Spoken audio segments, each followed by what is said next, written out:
پیارے دوستو، یہ واقعہ ہے محمد بن قاسم کا کہ وہ کس طرح سے ہندوستان آئے اور ہندوستان میں آنے کے بعد انہوں نے مذہب اسلام کا پرچم لہرایا۔ تو آگے کا واقعہ ابھی پورا واقعی ہے، آپ جڑے رہیں، ویڈیو کو پورا دیکھیں اور سنتے رہیں انشاءاللہ۔ یہ کہانی ہے 5 فروری 630 عیسوی 15 شوال 8 ہجری۔ رسول کریم صلی اللہ علیہ وسلم نے طائف کا محاصرہ کیا تھا۔ آپ حنین اور اوطاس کے مقامات پر خوریز معرکے سے لڑ کر طائف پہنچے تھے۔ طائف شہر کے محاصرے میں لینے سے کچھ پہلے اللہ کی شمشیر بے نیام خالد بن ولید شدید زخمی ہو گئے تھے، اس قدر شدید زخمی کہ ان کے زندہ رہنے کی کوئی امید نہیں تھی۔ خالد زخمی ہو کر گھوڑے سے گرے تھے اور اپنے اور دشمن کے دوڑتے گھوڑے خالد کے اوپر سے گزر گئے تھے۔ خالد زندہ کیسے رہتے؟ یہ حق و باطل کا وہ معرکہ تھا جس میں حضرت علی، حضرت ابو بکر، حضرت عمر، حضرت عباس بھی رسول اللہ صلی اللہ علیہ وسلم کے ساتھ تھے۔ مجاہدین اسلام کا مقابلہ جس کی قیادت رسول اللہ صلی اللہ علیہ وسلم کی دست مبارک میں تھی، طائف کے مشہور جنگجو قبیلے ثقیف اور طائف کے گرد و نواح میں آبا قبیلے حوازن سے تھا۔ میدان جنگ میں ان دونوں قبیلوں کا سپہ سالار مالک بن عوف تھا، جس کی عمر 30 سال کے لگ بھگ تھی۔ سپہ سالاری کے لحاظ سے 30 سال عمر لڑکپن کی عمر سمجھی جاتی ہے، لیکن مالک بن عوف اتنا ذہین آدمی تھا کہ وہ اسی عمر میں تجربے کار اور منجا ہوا سپہ سالار بن گیا تھا۔ اس نے حنین اور اوطاس کے معرکوں میں مسلمانوں کو شکست کے کنارے تک پہنچا دیا تھا۔ مجاہدین کے لشکر کے 1-2 دستوں نے پسپائی اختیار کر لی تھی۔ خالد بن ولید موت و حیات کی کشمکش میں پڑے تھے، جسم خون سے خالی ہو رہا تھا۔ رسول کریم صلی اللہ علیہ وسلم نے جا کے دیکھا تو آپ نے خالد کے زخموں پر پھونکے ماری۔ حضرت خالد نے آنکھیں کھولی، پھر اٹھ کر کھڑے ہوئے اور زخموں کے باوجود خالد بن ولید آخر تک اس جنگ میں شریک ہوئے۔ اس جنگ کی اگلی اور آخری کڑی طائف کا محاصرہ تھا۔ رسول اکرم صلی اللہ علیہ وسلم کی قیادت میں مجاہدین نے بے باکی سے جوابی حملے کیے تو ثقیف اور حوازن تاب نہ لا سکے اور پسپا ہو گئے۔ ان کا مرکز طائف تھا، جہاں جا کر وہ قلعہ بند ہو گئے۔ وہ پسپا تو ہو گئے تھے مگر ان کے حوصلے نہ ٹوٹے۔ مالک بن عوف نے اعلان کیا تھا کہ وہ مسلمانوں کے خوف سے پسپا نہیں ہوا، بلکہ وہ مسلمانوں کو اپنی مرضی کے میدان میں لڑائے گا۔ 18 روز محاصرہ جاری رہا۔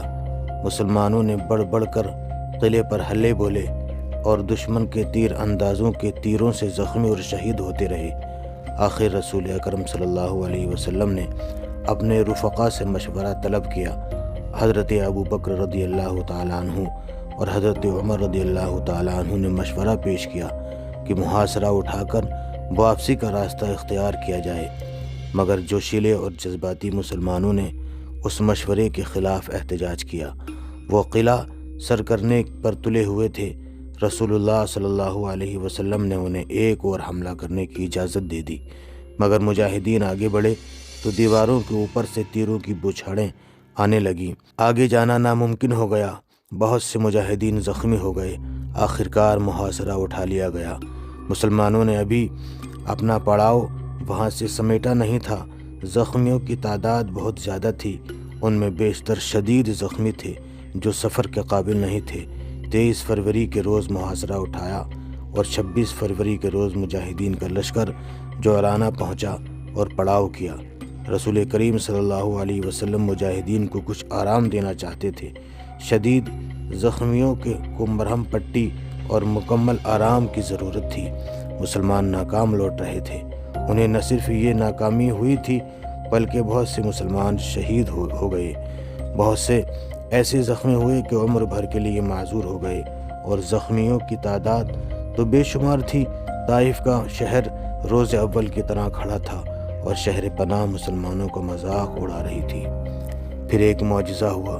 مسلمان ابھی جعرانہ کے پڑاؤ میں ہی تھے کہ ان کے دشمن کے قبیلے حوازن کے چند ایک سرکردہ آدمی مسلمانوں کے پڑاؤ میں آ گئے اور رسول اکرم صلی اللہ علیہ وسلم سے ملاقات کی استدعا کی۔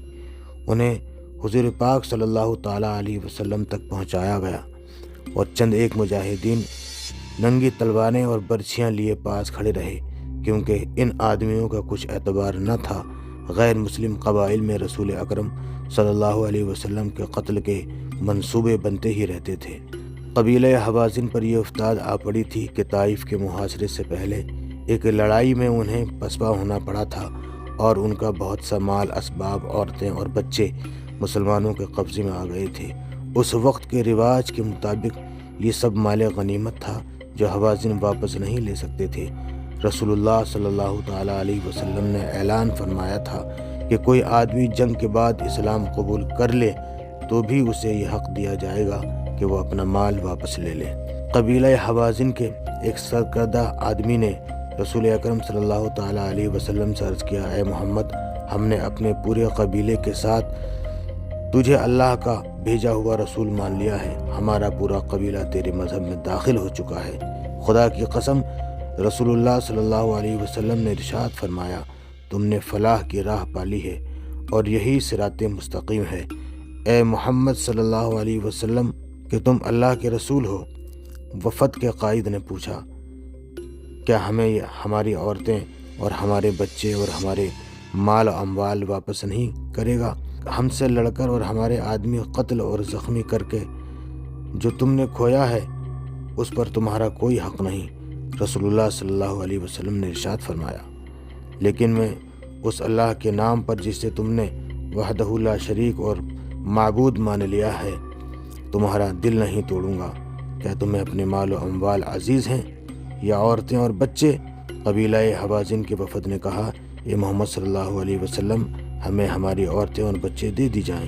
رسول اللہ نے فیاضی کا مظاہرہ کیا اور حکم دیا کہ قبیلہ حوازن کو ان کی عورتیں اور ان کے بچے واپس کر دیے جائیں۔